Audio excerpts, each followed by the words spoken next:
Cath and Walsh, head coach of Llanrhymni women's team. Caerdydd yn dyblu mantais, Catherine Walsh.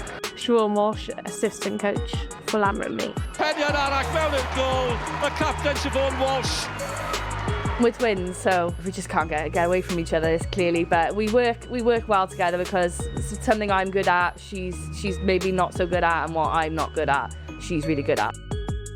When my career ended with Cardiff a couple of years ago, I had a conversation with Steve Fawley about setting up a women's team in Llanrhymni. There wasn't previously one here, so he was keen to do it as a Llanrhymni boy, and he obviously knew I had my coaching badges and I was looking to progress the footballing community elsewhere and the next steps in my career.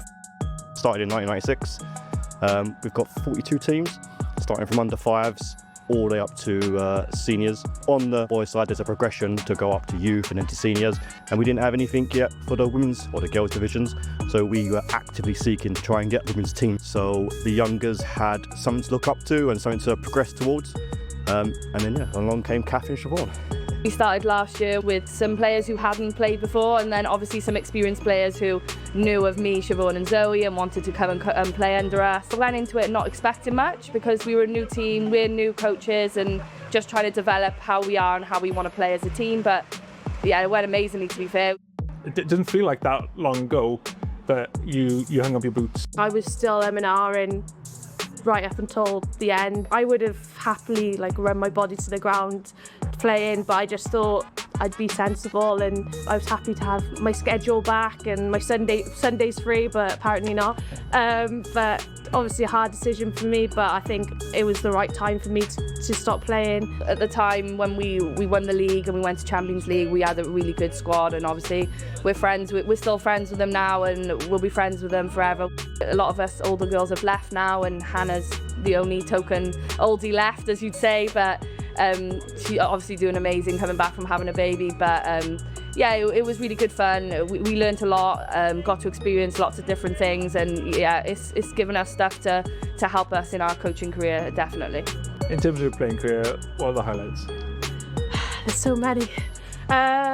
Probably captaining Cardiff in Champions League, winning the treble as well. That was my last season, so I feel like I probably ended on the best possible high.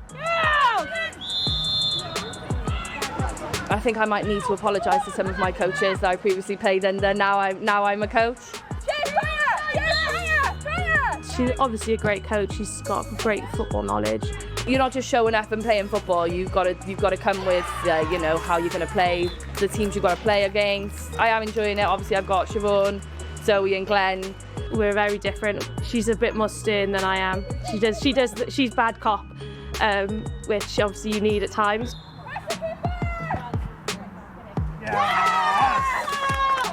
The girls probably say I just turn up and stand there and don't do too much, but I'm the one who does everything in the background of picking the teams and having the conversations with people, which are difficult. The perfect example of what you need on the sideline when you in the tough times, in the good times. She does all of the sessions, majority of them, as she was at Cardiff. She's a leader. She's really good with the girls. She speaks to everyone openly and honestly, and yeah, she's a really good person to have around. It's been really nice to just remember why I love football and go back to basics. At the height of my playing, it was a lot of stress and stuff like that. So it's nice to just watch the girls enjoy and play football. Me as a coach who's going for my badges, to see them and get ideas from them are inspirational. And it's because of them we got the players in as well. They're a really good group. Obviously, we started from nothing. We didn't really know what we were going to expect, but we really lucked out with the girls. They really came together straight away as a team. Really happy. I mean, I'm glad we didn't have to come back from 2-0 down this time, and we went in 3-0 up, but ultimately we know how good Trevelyan are, and we knew they were going to come out firing in the second half, and we had to just stick to our game plan, and thankfully it worked out in the end. Anyone who comes up against us is going to want to take our unbeaten record, so we've just got to be on it from minute 1 to 90 in every game we play this year if we want to go up. The bar at the top is to play in the Adran Premier, and obviously coming from there, we know it'll be a long way before we get there. We just see how this season goes. Obviously our aim is to be promoted into Adran South next year, and then hopefully we'll push on from there.